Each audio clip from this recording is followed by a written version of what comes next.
말씀에는 엠마오 성경학교의 송찬호 목회자님이십니다. 애청자 여러분 안녕하십니까? 오늘은 육신에 속했던 성도인 롯의 생애에 관해서 살펴보며 교훈을 받고자 합니다. 첫째로 이 롯은 삼촌 아브라함과 함께 가나안 땅에 이주했습니다. 이 아브라함이 여호와의 말씀을 쫓아갔고 롯도 그와 함께 갔으며 아브라함이 하란을 떠날 때 그의 나이 75세였더라. 롯은 하란의 아들이었는데 그 아비 하란이 할아버지 데라보다 먼저 본토 갈대아 우르에서 죽게 되니 훌륭한 삼촌 아브라함의 양육을 받으며 생활하게 되었습니다. 그는 삼촌에게서 하나님의 계시를 듣고 믿었으며 삼촌과 함께 여호와를 위하여 단을 쌓고 삼촌과 함께 순례의 길을 시작하였던 것으로 보입니다. 둘째로 롯은 삼촌 아브라함과 함께 애굽에서 올라왔습니다. 아브라함이 애굽에서 나올 새 그와 그 아내와 모든 소유며 롯도 함께하여 남방으로 올라가니 아브라함이 애굽으로 내려갈 때 롯은 함께 내려갔다가 아브라함이 애굽에서 올라올 때 롯도 함께 올라왔습니다. 그의 신앙생활은 자주적이거나 능동적인 것이 아니었고 선악간 삼촌 아브라함에게 매달려 있었습니다. 그러기에 삼촌 아브라함이 주님을 잘 섬길 때에는 롯도 주님을 잘 섬겼지만 삼촌이 넘어질 때에는 롯도 따라 넘어졌고 삼촌이 일어설 때에는 롯도 동달아 일어섰습니다. 이처럼 어떠한 사람을 의지하거나 두려워하게 되면 올무에 빠지게 됩니다. 셋째로 롯은 삼촌 아브라함과 분가했습니다. 이에 롯이 눈을 들어 요단 들을 바라본즉 소알까지 온 땅의 물이 넉넉하니 여호와께서 소돔과 고모라를 멸하시기 전이었는 고로 여호와의 동산 같고 애굽 땅과 같았더라. 그러므로 롯이 요단 온 들을 택하고 동으로 옮기니 그들이 서로 떠난지라. 가난하고 고생스러울 때에는 차라리 견딜 수 있었지만 이제 부유해지게 되자 숙질간에는 여러 가지로 이해가 엇갈리게 되었습니다.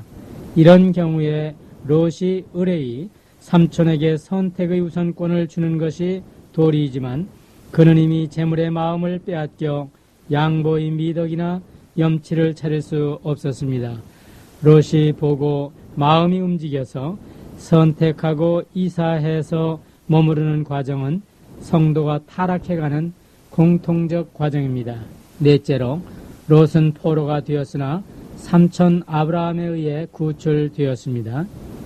롯이 부귀를 추구하여 소돔으로 이주하여 웬만큼 성공했을 무렵 전쟁이 일어나서 그 모든 영화가 일시에 물거품이 되어버리고 포로의 신세가 되었습니다.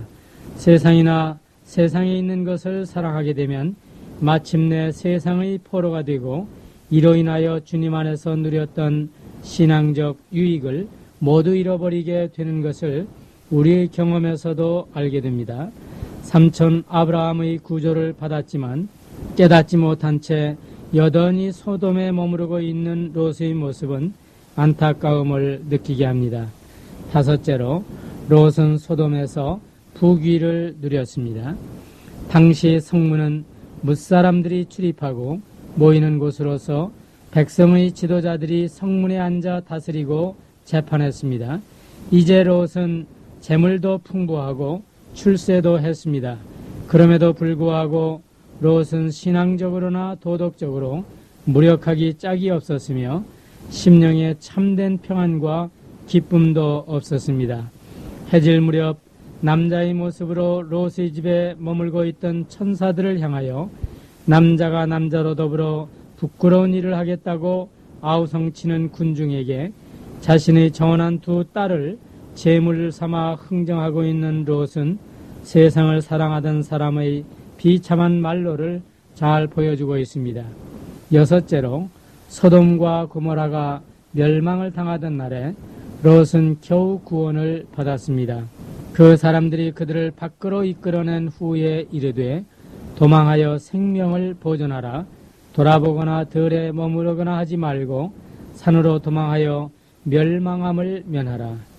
군중이 소동을 부리는 가운데 심판의 아침이 밝아오고 있었습니다. 그는 백성의 지도자이면서도 그들을 제어할 수 없었고 그 딸들과 정원한 사위들도 그를 무시했으며 임박한 멸망을 당면해서 자신도 어찌할 바를 몰랐습니다. 동틀 때 천사가 롯을 재촉했지만 지체하자 천사들은 롯과 그의 아내와 그의 딸들의 손을 잡아 성문 밖으로 이끌어냈습니다. 그리로 속히 도망하라.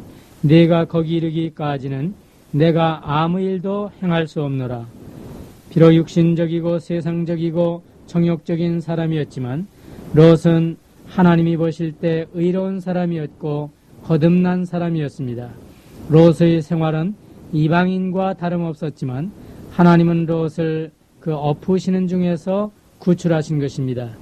오늘날 성도 가운데에도 아브라함처럼 신령한 자가 있고 롯처럼 육신적인 성도가 있지만 주님이 오실 때에는 모든 성도가 휴거될 것이며 상태에 따라 장망성에 그대로 남아있는 일은 결코 없을 것입니다.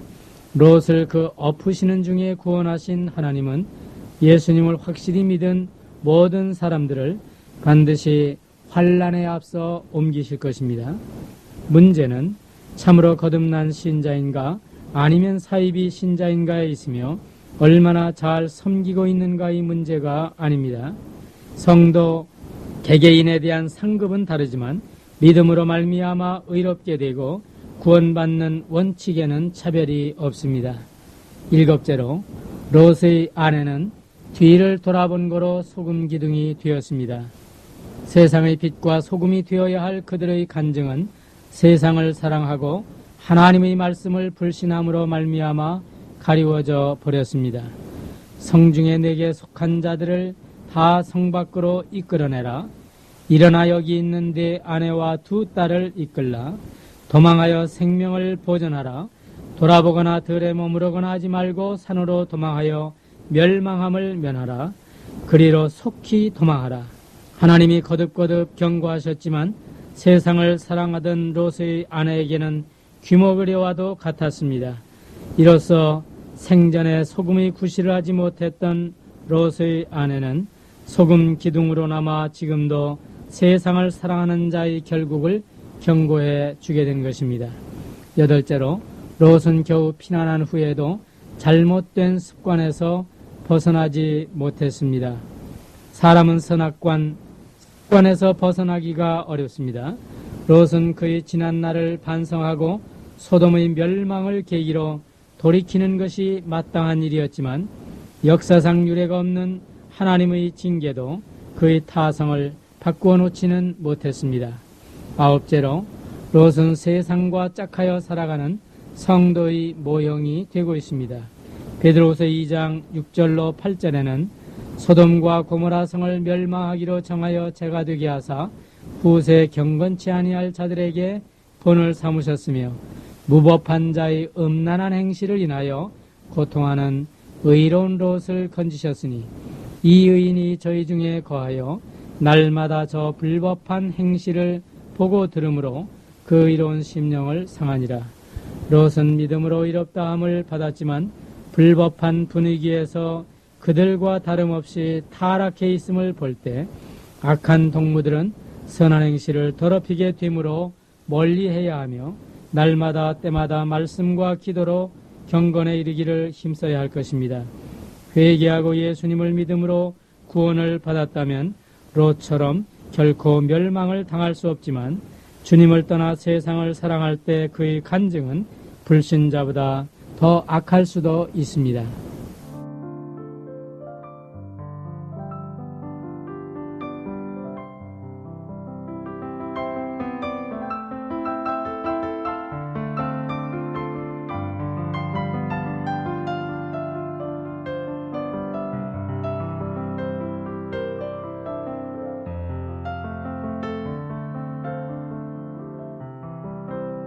지금까지 말씀에는 엠마오 성경학교의 송찬호 목회자님이었습니다.